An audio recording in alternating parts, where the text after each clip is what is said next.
No. So we have a client, her name is Bethany Hamilton. She was in a movie called Soul Surfer. You told me about her. She had her arm bit off by a shark when she was surfing as a little kid in Hawaii. Jeez. And she went on to become one of the world's best surfers with one arm. And this was the movie Soul Surfer was built around. And when she came to us a few years ago, she's still a client now, she wanted to monetize her fame, right? So how she was monetizing her fame was she was doing speaking events, which she's very good at and does lots of those, some sponsorship deals, obviously whatever she was getting from the movie, so on and so forth. But she's like, how do I take my knowledge to the next level, like my business from my experience to the next level, and my fan. She's got millions of followers on each channel. Mm-hmm. And so when she showed up to me, she basically had one page with like 6 courses on it. How to overcome obstacles, how to reconnect with God, this, that, whatever. And it was just when she'd go to an event. Stuff was everywhere? Yeah, like when she would go to an event, she'd be like, oh, I have some courses if you want to check them out, or if she was interviewed on a podcast or whatever. Like no predictability, no structure, mm-hmm. nothing. Mm-hmm. And so what we actually But a lot of good content, it sounds like, which is important. There was content and there was value there, but there was no information, there was no lead, there was no organization of the information. Right. And so basically I said, well, if I was gonna respond to you, I think overcoming obstacles would probably be the thing that I would resonate most, because you had your arm bit off by a shark and you went on to become a professional surfer. So what we did is we actually built a whole campaign around have things happen in your life that are traumatic and they've set you back and you don't know how to overcome, and so on and so forth. Let us show you, the 3 things that that she put in place to overcome the mental trauma of having her arm bit off by the shark. And we put together a landing page where they opted in to watch, her presentation on how to do this. And then she had a presentation on it. And then we sold the course at the end of the presentation if people wanted to dig deeper on it. And then ultimately we developed a value ladder. So basically every time we would give information, we would ask ourselves, where's the person at now in their journey? Now let's develop more information that speaks to that, and then creates a new product line and a new product line, and a new product line. And now her top tier product line, which all stems from the very beginning and climbs all the way to the top, is she actually has a 90-day or 60-day coaching program with mothers and daughters, helping them reconnect and bond with themselves and bond with God. And they end up in Hawaii for 3 days surfing with Bethany. And when I say, I don't want to give away details.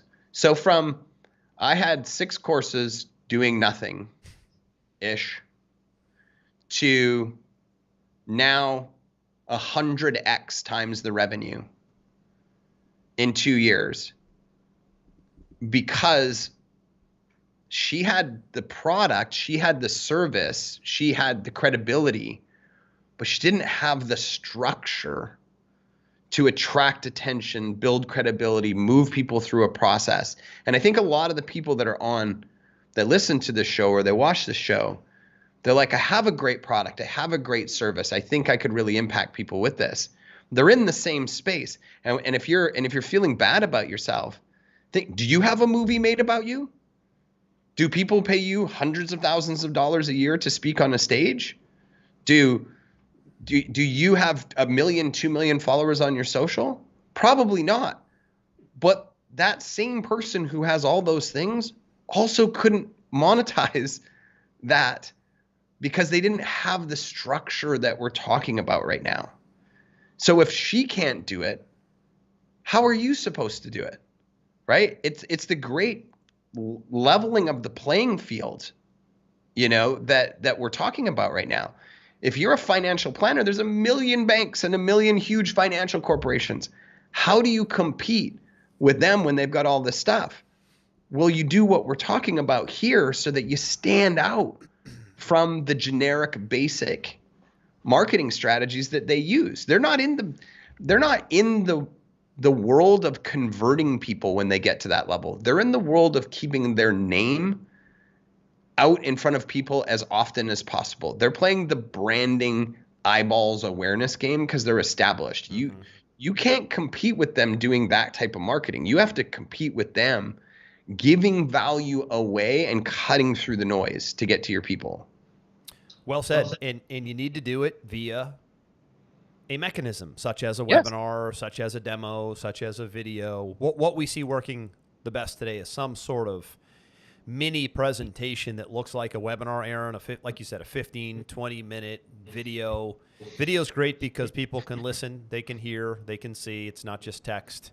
But yet you could take the whole thing and transcribe it and have a PDF version of it as well and serve anybody however they like to consume information. So you can have a really strong multimedia offer today, and you have to think about doing that. So takeaway would be, so getting clear on what it is that you offer, and then how do you package that, right? How do you create a script and a slide deck or a webinar or a cheat sheet or a free report? Probably not alone. You'll probably have to bring in some help. You'll probably have to do some copywriting or hire copywriters to get it right, graphic designers. You and I talked a little bit about the AI tools that are available today, which that'll be a future topic in weeks ahead. I have a love-hate with anything that becomes a religion early on, like this AI thing is. Anytime I see something on every single commercial with no proof of concept and everybody saying it's the greatest, latest, best thing ever to hit the planet, and all of a sudden they invalidate everything else and there's no proof of concept, I'm like, oh, I'm going the other way, right? But there's some elements to it with helping of the writing and giving ideas. Sure. And being able to move a little bit quicker if you're having trouble coming up with ideas. There's been some really good feedback from the chat GPTs of the world with people writing emails or coming up with outlines or just needing a little bit of help with looking at a blank white screen and having the thing spit out some information for you. But I think it's really important when people hear us talking about this, though, is to really understand the value. Because if you can craft the right message, yep, the right ad campaign, take some time to figure out really who is your ideal audience. Are they male? Are they female? How old are they? Where did they live? What are the things that are keeping them up at night? What are the conversations that are happening in their head? And you can create a presentation that shows them that you're the one that can solve this problem. And then you can get them into your ecosystem where either they can buy from you right away or talk to you right away or stay in a list and be educated and nurtured and come back later when they're ready, and you can make this all work in a predictable fashion. What you've actually created is a real world money machine.